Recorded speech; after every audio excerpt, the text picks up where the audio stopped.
Salam, salam sejahtera bagi umat Tuhan dimanapun Anda berada. Senang kembali dapat menyapa Anda melalui program Renungan Peneguh Iman, saudara.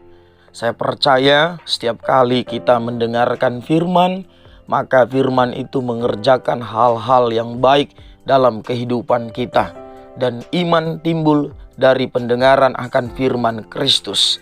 Dan biar kita yang sudah percaya, semakin hari saudara, semakin tentunya diteguhkan, dikuatkan iman kita, pengharapan kita, kasih kita di dalam kita mengikut melayani Tuhan.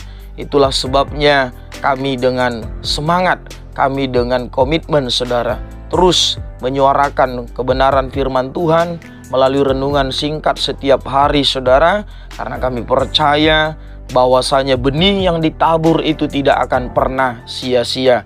Dan kiranya hati saudara sekalian yang dapat mendengar layanan ini adalah tanah yang baik dan subur, sehingga benih firman itu berakar, bertumbuh, berbuah bagi kemuliaan Tuhan.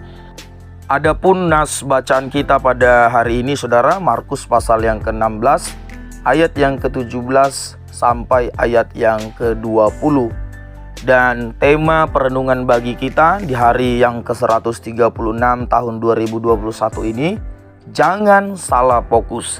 Saya baca bagi kita ayat yang ke-17 sampai ayat yang ke-20. Tanda-tanda ini akan menyertai orang-orang yang percaya.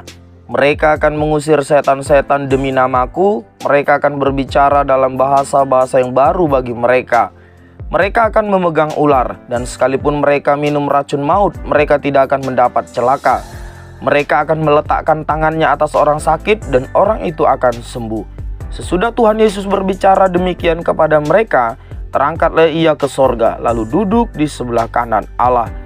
Mereka pun pergilah memberitakan Injil ke segala penjuru, dan Tuhan turut bekerja dan meneguhkan firman itu dengan tanda-tanda yang menyertainya. Saudara yang dikasihi oleh Tuhan, tujuan Yesus menyampaikan, menegaskan tanda-tanda ini adalah untuk meyakinkan para murid waktu itu bahwa Yesus akan menyertai mereka, bahwa Yesus tidak meninggalkan mereka seorang diri. Ada dua poin penting yang harus kita perhatikan pada bagian ini, saudara. Yang pertama, siapa yang disertai? Yang kedua, untuk apa disertai? Supaya nanti kita, saudara, melihat dan kita memahami apa yang harus menjadi fokus utama kita sebagai orang percaya pada masa kini. Saudara, siapa yang disertai tidak sulit untuk memahaminya. Janji ini pada waktu itu disampaikan kepada para murid. Murid tentunya orang-orang yang percaya. Orang-orang yang percaya Yesus sebagai Tuhan dan Juru Selamat. Maka saudaraku yang dikasihi oleh Tuhan, kalau Anda adalah orang percaya, kalau Anda adalah orang yang sudah lahir kembali di dalam Yesus Kristus, janji penyertaan Tuhan itu juga saudara relevan bagi kita, berlaku bagi kita. Entah dengan cara apa Tuhan menyertai, tetapi saudaraku yang jelas penyertaan Tuhan itu berlaku bagi kita. Nah, yang kedua, untuk apa disertai? Saudara, Tuhan berjanji menyertai para murid, menyertai orang percaya. Tujuannya adalah untuk kita, saudara, untuk orang percaya itu pergi memberitakan Injil, menjadikan semua suku bangsa menjadi murid Tuhan Yesus, membaptis orang banyak di dalam nama Bapa, Anak, dan Roh Kudus, mengajarkan segala sesuatu yang telah diajarkan Yesus kepada kita, tentunya melalui kitab suci yang ada pada kita.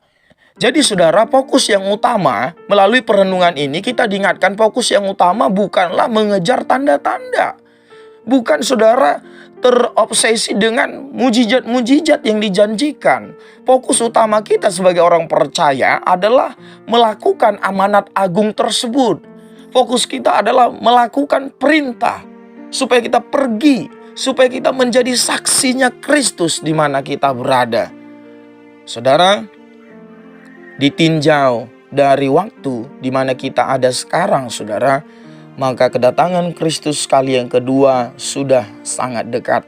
Artinya kita tidak punya kesempatan yang cukup banyak lagi, saudara, untuk bersaksi, untuk memberitakan Injil.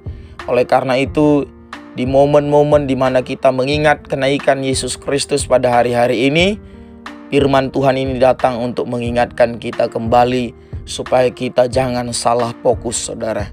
Fokus orang percaya itu bukan mendemonstrasikan tanda-tanda itu, saudara. Fokus yang utama orang percaya adalah pergi memberitakan Injil, menjadi saksi. Tanda-tanda yang akan menyertai orang percaya yang dijanjikan Yesus tersebut untuk meyakinkan kita, untuk meneguhkan kita, supaya kita tidak takut melangkah, supaya kita tidak dalam kekhawatiran, dalam kecemasan memberitakan Injil, mewartakan Injil kerajaan sorga. Inilah fokus yang utama. Jangan sampai kita salah fokus. Firman Tuhan pada hari ini mengingatkan kita kembali, jangan salah fokus. Sebagai orang percaya, kita harus terus mewartakan Injil kerajaan sorga. Dan engkau tidak perlu takut. Kita tidak perlu takut untuk memberitakan firman. Tidak perlu takut untuk memberitakan Injil. Karena Dia yang berjanji menyertai kita hari ini, besok, bahkan seterusnya. Biarlah firman Tuhan ini, saudaraku, membawa kita untuk tetap fokus kepada apa yang Tuhan mau dari kehidupan kita sebagai orang percaya. Dan biarlah firman Tuhan ini membawa kita semakin hari, semakin, saudaraku, giat dalam pemberitaan Injil, sebab kedatangannya sudah sangat dekat. Terpujilah nama Tuhan. Demikian renungan singkat bagi kita pada hari ini. Doa kami, harapan kami, semua umat Tuhan, khususnya yang mendengar layanan ini, yang mendukung layanan ini, diberkati oleh Tuhan, dipakai Tuhan lebih luar biasa lagi untuk memberitakan Injil kerajaan sorga. Salam sejahtera, salam persekutuan di dalam Yesus Kristus Tuhan kita bagi kita semua.